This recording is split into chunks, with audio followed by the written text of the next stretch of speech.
नमस्कार। जनसोर न्यूज़ में आपका स्वागत है। मैं प्रदीप तिवारी। तो महाराष्ट्र में राजनीति का तापमान अचानक से बढ़ गया है।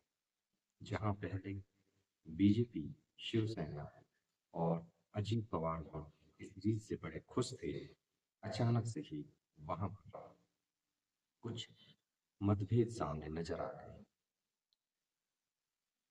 यह बताया जा रहा है कि शिवसेना, शिंदे गुट और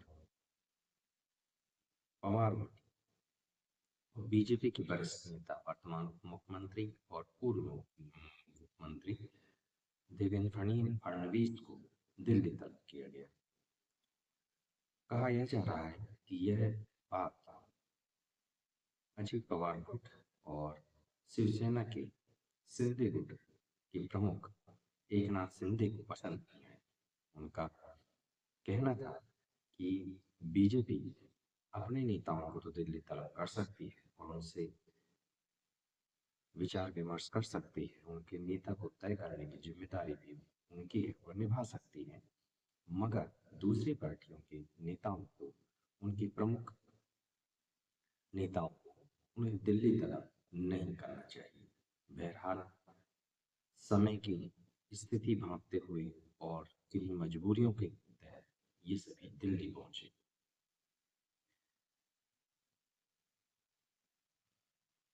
क्योंकि कहीं ना कहीं ये लोग राजनीति की अ, नाजुक घड़ी को समझ रहे हैं, उसके इशारे समझ रहे थे।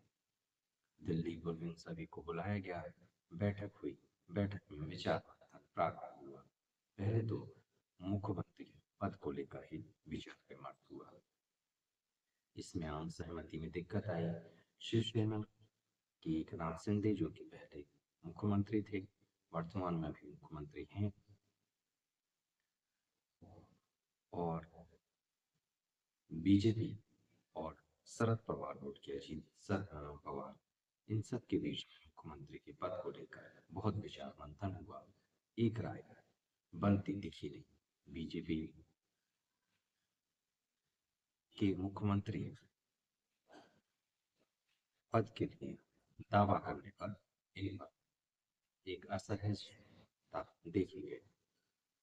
तब अमित शाह ने कहा कि बीजेपी, जो कि लार्जेस्ट पार्टी के रूप में उभरी है, तो उसका इस बार मुख्यमंत्री होगा। पिछली बार हमने आपका स्वीकार भी किया।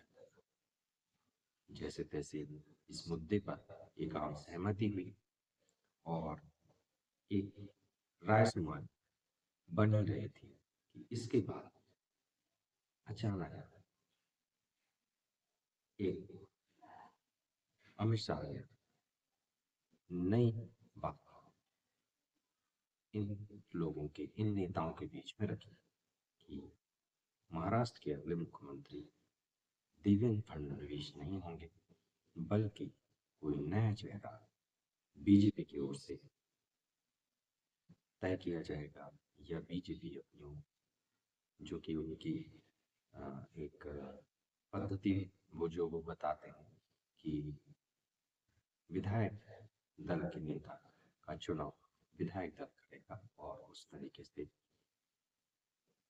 बीजेपी के विधायक दल का नेता उनका चुनाव होगा और वही मुख्यमंत्री का पद का दावेदार होगा। जब ये बात आई तो सहसा उस बात पर ये किसी को हजम नहीं हो पाई। बहरहाल इस पर भी बहुत मंथन हुआ और दोनों ने इसे स्वीकार करने के अलावा कोई रास्ता देखा नहीं, तो उन्होंने इसे स्वीकार किया। तीसरा मुद्दा जो विवाद का प्रमुख कारण बना, वह था शिवसेना के प्रमुख एकनाथ शिंदे ने शिवसेना के लिए गृह मंत्रालय की मांग की। मंत्रालय पर चर्चा हो रही थी, सारी ही पार्टी अपने दावे कर रही थी अपने मंत्रालय को लेकर। शिवसेना गृह मंत्रालय के लिए अपना दावा पेश किया, जिसे अमित शाह ने खारिज कर दिया। कहते हैं कि विवाद का प्रमुख मुद्दा यहीं से प्रारंभ हो गया और एकनाथ शिंदे नाराज। मौके कि नाजुकता को भांपते हुए अमित शाह ने बोला कि आप लोग विभाग के बंटवारे महाराष्ट्र में बैठकर आप प्रमुख नेता और अपनी और पार्टी के नेताओं से राय मशवरा करके तय कर लें और आप मुझे फिर सूचित कर दें। मगर अब तक बात बिगड़ चुकी थी।